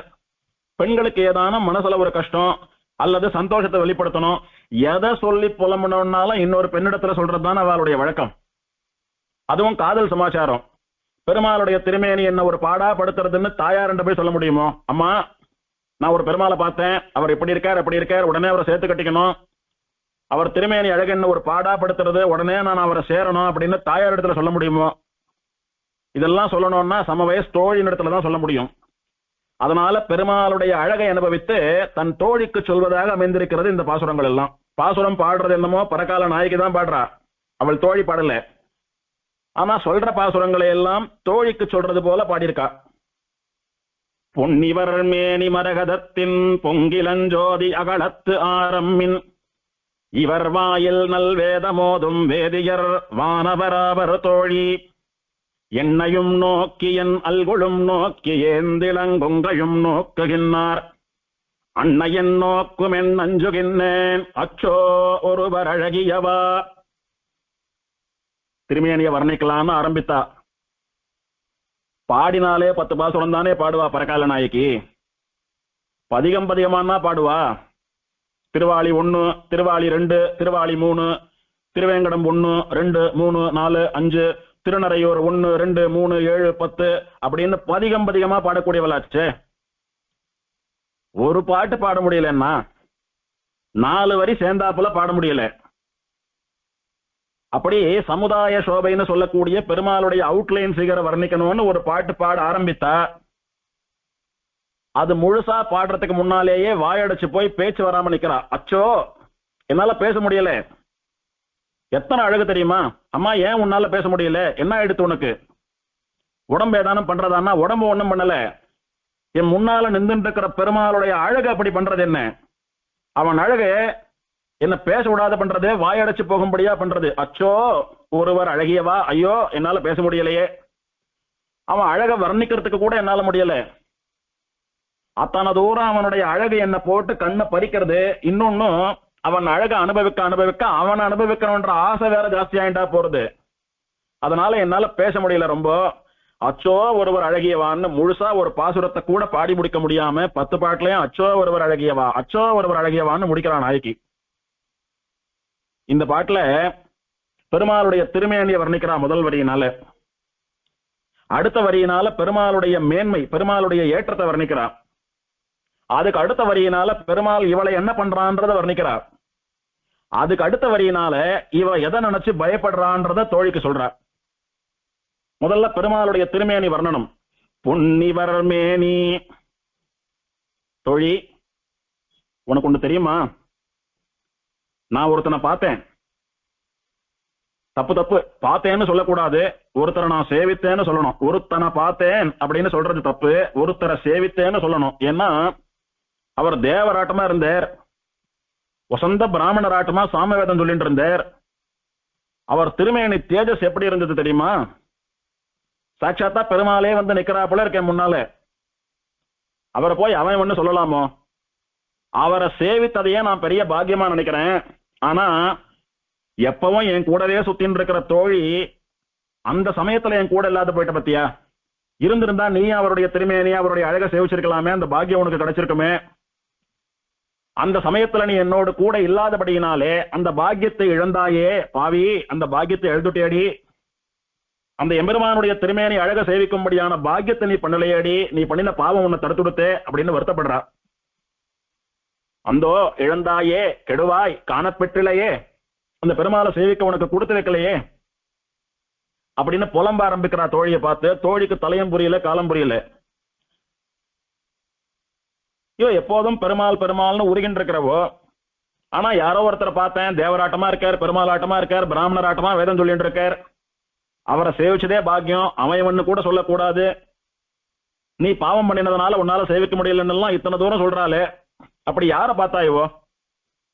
என்ன அற்புதத்தை என்ன ஆச்சரியத்தை பார்த்துட்டா தெரியலையே அப்படின்னு தோழி நினைச்சுண்டா. இவளை கேட்கறா, பெண்ணே சும்மா இந்த மாதிரி பில்டப் எல்லாம் பண்ணிட்டு இருக்காது, அப்படி என்ன அற்புதத்தை நீ பார்த்த எனக்கு தெளிவா சொல்லுன்னு கேட்கிறா. உடனே அத வார்த்தையால சொன்னா புரியாது, நல்ல சந்தத்தோட கூட நல்ல விருத்தத்திலே ஒரு பாசுரமா ஒரு கவிதையா அருளி செய்கிறேன் கேட்டு அனுபவி அப்படின்னு பாசுரம் பாட ஆரம்பிக்கிறார். நல்ல ஒரு விருத்தத்திலே அமைந்த கீர்த்தனமாக பாசுரமாக எம்பெருமானுடைய திவ்ய ஸ்வரூபம், எம்பெருமானுடைய குணங்கள், இது எல்லாத்தையும் விட இவளுடைய மனசை கொள்ள கொண்டதான எம்பெருமானுடைய திருமேனி அழக வர்ணிச்சு பாடுறா. அந்த அழகுல இவளுடைய மனசை பறி கொடுத்துட்டேன்னு சொல்றா. நான் ஒருத்தரை பார்த்தேன், அவருடைய திருமேனி எப்படி இருந்தது தெரியுமா? பத்தரமாத்து தங்கம்னு சொல்றாளே, பியூர் கோல்டு, பசும் தங்கம், அதை விடவும் அப்படி ஜொலிக்கிறது, பல பலன்னு மின்றது. ஸ்வர்ணம் பார்த்தா கண்ணை பறிக்கிறாப்புல இருக்குமோன்னா பல பலன்னு, அதை விட பல பலன்னு இருக்கு பெருமாளுடைய திருமேனி. பொன்னிவர் மேனி. இந்த பெருமாளுடைய திருமேனி சாட்சாத் ஸ்வர்ணம் அப்படின்னுட்டா. இன்னைக்கும் திருநாகையில உற்சவர் சௌந்தர்யராஜனை போய் சேவித்தோமானா அப்படிதான் தோணும். ஸ்வர்ண விக்கிரகமாட்டமா இருப்பார் பெருமாள். அழகே வடிவெடுத்த பெருமாள். மழ மழ மழ மழ மழன்னு திருமங்கை ஆழ்வாருக்கு பரகால நாயகிக்கு ஏற்பட்ட அனுபவம் இருக்கட்டும், நமக்கே பெருமாளை பார்த்த மாத்திரத்தை சேர்த்து கட்டிக்கணும் போல இருக்கும், அத்தனை அழகான பெருமாள். பொன்னிவர் மேனி, சாட்சாத் ஸ்வர்ணமே தான் இவருடைய திருமேனி. சுட்டுரைத்த நன்பொன் உன் திருமேனி ஒளி ஒவ்வாது அப்படின்னு நம்மாழ்வார் பாடினாரு. நன்னா சுட்டு காய்ச்சின பசும் தங்கம் இருக்கிறதே, பலபலான்னு ஜொலிக்கிறதே, புது ஸ்வர்ணம் அப்படியே மின்றதே, ஒளி வீசுறதே, சூரிய ஒளி போட்டு அப்படியே பிரதிபலிக்கிறதே, அந்த ஒளியை காட்டிலும் பெருமாள் திருமேனியில வீசக்கூடிய அழகு ஒளி பயங்கரமா இருக்கும். அத்தனை தூரம் பெருமாள் பலபலன்னு இருக்கார். நமக்கு பெருமாளை நேர சேவிச்சதில்ல, ஆனா ஸ்வர்ணத்தை நேர பார்த்திருக்கோம். அதனால ஸ்வர்ணத்தை சொல்லி சொன்னா பெருமாள் புரியோன்றதுக்காக ஆழ்வார் இப்படி சொல்லியிருக்கார். ஆனா வாஸ்தவத்துல ஸ்வர்ணம் கூட பெருமாள் திருமேனி ஜோதியோடு கூட ஒத்து போகாது, ஒப்பிட்டே பேச முடியாது. நமக்கு வேற தெரியாதுன்றதுக்காக ஆழ்வார் ஸ்வர்ணத்தோட ஒப்பிட்டு சொன்னார் பெருமாள் திருமேனி சோபைய. அப்பேற்பட்ட பசும் தங்கமும் கலப்படமில்லாத தூய தங்கமும் கூட எம்பெருமானுடைய திருமேனி ஒளி இருக்கிறதே தேஜஸ், அதுக்கு சமானம் ஆகாது. அப்பேற்பட்ட ஸ்வர்ணமயமான திருமேனின்னு பராங்குஷ நாயகியை போல இந்த பரகால நாயகியும் பெருமாளுடைய திருமேன ஸ்வர்ணம்னு வர்ணிக்கிறார். பொன்னிவர் மேனி. மேனின்னு மொத்த திருமேனியே சொல்லிட்டா. திருப்பானாழ்வார போல மார்பு தனியா, திருவடி தனியா, திருமார்பு தனியான்னு வர்ணிக்கல. மேனி அப்படின்னா திருமேனி, முழு சரீரம். இதனால எதை அனுபவிக்கிறான்னா பெருமாளுடைய சமுதாய சோபையை அனுபவிக்கிறா. பெருமாளுடைய அழக அனுபவிக்கிறச்ச ரெண்டு அனுபவம் உண்டு நமக்கு. சாஸ்திரப்படி சம்பிரதாயப்படி சமுதாய சோபைன்னு ஒண்ணு, பிரத்யங்க சௌஷ்டவம் பிரத்யங்க லாவண்யம்னு ஒண்ணு.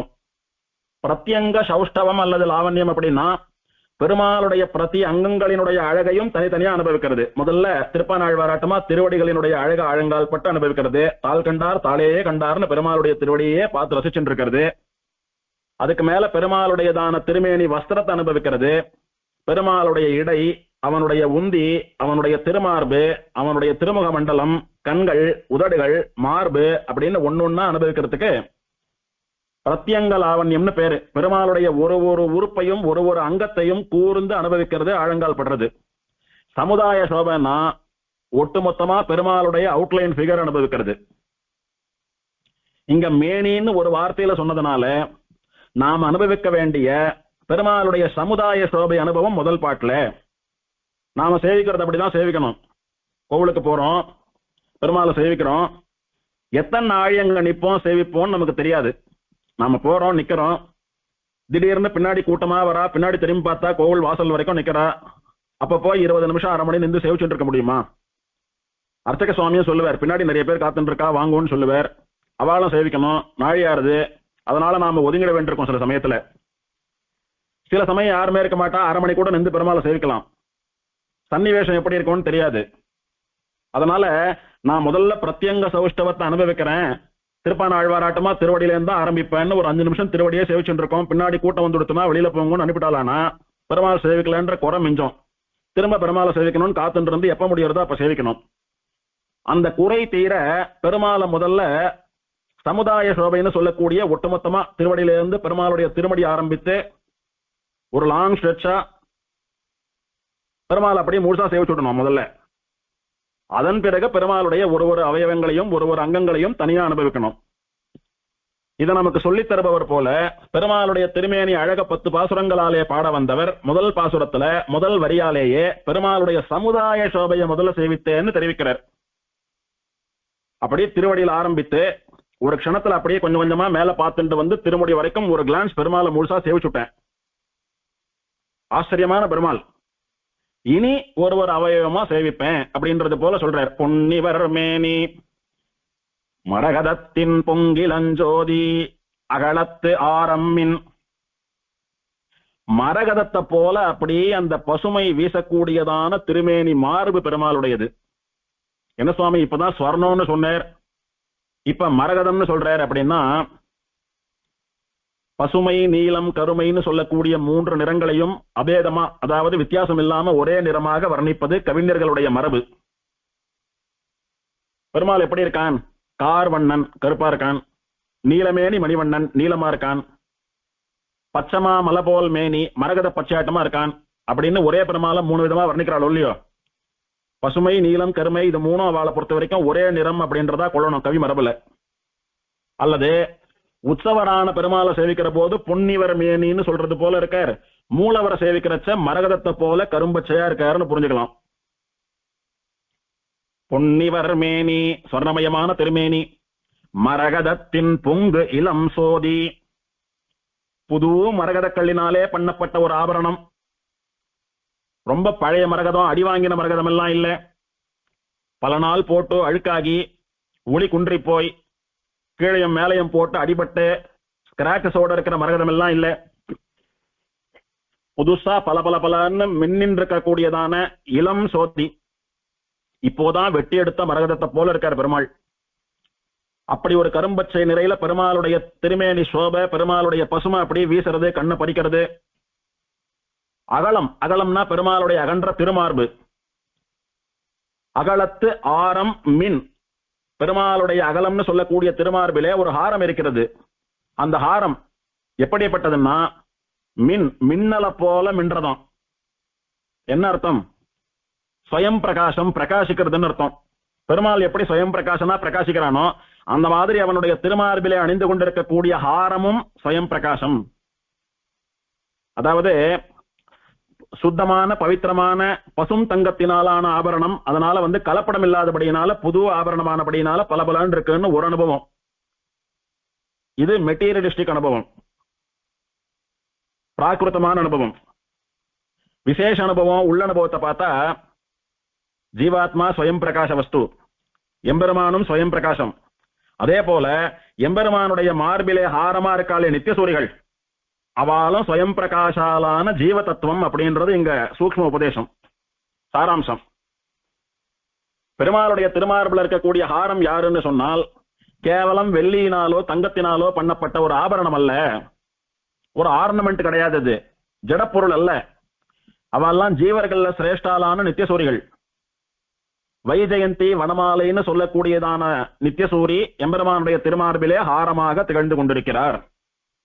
அப்படின்னு பெருமாளுடைய ஆயுதங்கள் ஆபரணங்கள் எல்லாம் நித்தியசூரிகள்னு சொல்றோமோ இல்லையோ. நித்தியசூரிகள் ஜீவர்களானபடியினாலே அவ ஸ்வயம் பிரகாச ஞானத்தை உடையவா, அதனால மின்னல போல தனக்கு தானே பிரகாசிக்கிறா. பொன்னிவர் மேனி, ஸ்வர்ணமயமான திருமேனி, மரகத பச்சைய போல பலபலன்னு அப்படி பசுமையா மின்னக்கூடிய திருமேனி, அத்தியாச்சரியமான மரகத பச்சை போல இருக்கக்கூடிய இந்த திருமேனியிலே அகன்ற அழகிய மார்பு, அந்த மார்புக்கு மேல மின்னல போல பிரகாசிக்கக்கூடிய ஹாரத்தை, நெக்லேஸ் போல இருக்கக்கூடியதான ஒரு ஆபரணத்தை சாத்தின்னு இருக்க. அது பார்க்கறதுக்கு எப்படி இருக்குன்னா, மழை வரக்கூடிய கருப்பு வானத்துல, கருநீல நிறமான வானத்துல மின்னல் வந்தா எப்படி இருக்கு அந்த காட்சி பார்க்கறதுக்கு.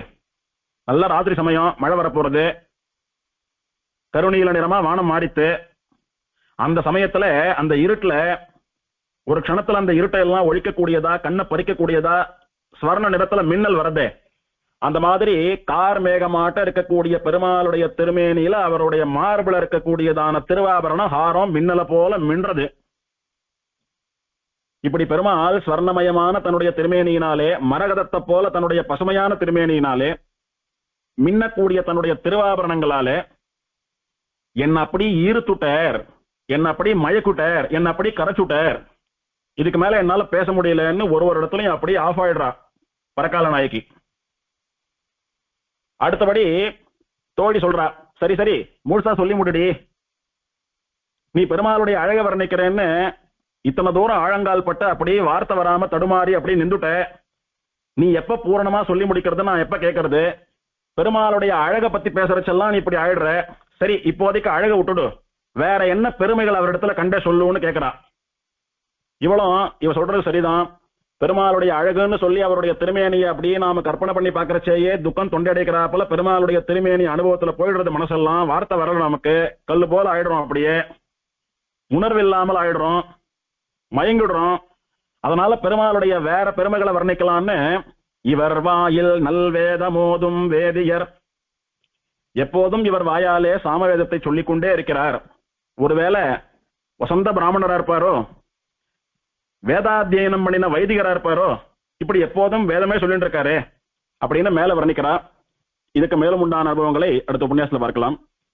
ஸ்ரீமதே சௌந்தர்யவல்லி நாயிகா சமேத ஸ்ரீ சௌந்தர்ய ராஜ பரபிரம்மனே நமஹ. ஆழ்வார் எம்பெருமானார் சீரார் தூப்புள் திருவேங்கடமுடையான் திருவடிகளே சரணம்.